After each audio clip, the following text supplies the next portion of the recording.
মুখে পড়েছে রাজধানীর খিলগাঁও ফ্লাইওভার।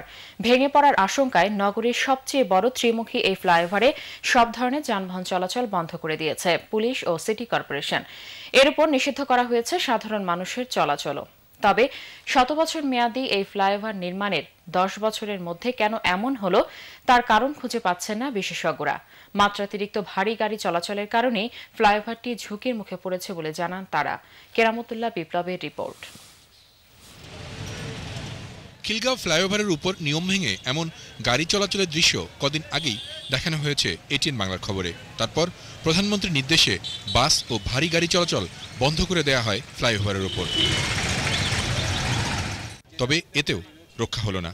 সন্ধ্যা 7টার দিকে ফ্লাইওভারের মাঝখানের জোড়ায় এমন ফাটল আর দেবে যাওয়া পাটাতন দেখে স্থানীয় থানায় ফোন করেন এক পথচারী। তারপরই রটে যায় খবর। ঝুঁকি এড়াতেই 7:30 থেকে ফ্লাইওভারের 3 মুখে ব্যারিকেড দিয়ে সব ধরনের যান আর সাধারণ মানুষের চলাচল বন্ধ করে দেয়া হয়। নিরাপত্তায় উপরে বসানো হয় পুলিশ ও গোয়েন্দা পাহারা। আমরা তাৎক্ষণিকভাবে এখানে যখন দেখি এই অবস্থা, ঊর্ধ্বতন কর্তৃপক্ষের সাথে আমরা কথা বলে জনগণের নিরাপত্তার জন্যই এটা বন্ধ করে দেওয়া হয়েছে। ঘটনা ছোট হলেও আতঙ্কে অস্থির আশেপাশের বাসিন্দা ও দোকানদাররা।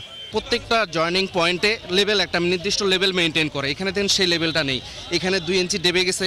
বেসিক্যালি যে লেফট টার্নিং পয়েন্টটা সেখানেও দেখেন প্রায় 3-4 ইঞ্চি পর্যন্ত হয়ে গেছে। এটা একদম পিছনের দিকে পিছায় গেছে, এই জায়গাটা ফাঁকা হয়ে গেছে। পক্ষান্তরে আরেকটা জিনিস লক্ষ্য করেন, ঠিক এইটার নিচ দিয়েই যাচ্ছে ট্রেন লাইন এবং অসংখ্য লোকজন যারা প্রতিনিয়ত এখানে চলাচল করতেছে, যেটা রীতিমতো অত্যন্ত ঝুঁকিপূর্ণ এবং যে কোনো সময় যে কোনো বড় ধরনের আশঙ্কা আমরা করছি যে বড় ধরনের দুর্ঘটনা ঘটতে পারে।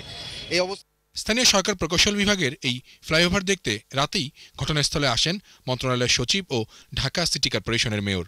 তাদের মতে ঘটনা আতঙ্ক ছড়ানোর মতো নয়। আমাদের প্রধান প্রকৌশলী মহোদয়ের যে ওপিনিয়ন, তাতে বড় ধরনের কোনো বিপর্যয়ের আশঙ্কা নাই, এটা ঠিকই আছে। তবু আমরা বিশেষ সতর্কতার জন্য আপাতত 24 ঘন্টার জন্য এখানে যানবাহন চলাচল বন্ধ রাখবো। ফ্লাইওভারের শক্ত কাঠামোতে আকস্মিক পরিবর্তন খতিয়ে দেখতে রাতেই ঘটনাস্থলে আনা হয় প্রকৌশল বিশেষজ্ঞদের। কেরামতুল্লাহ বিপ্লব, এটিএন বাংলা, ঢাকা।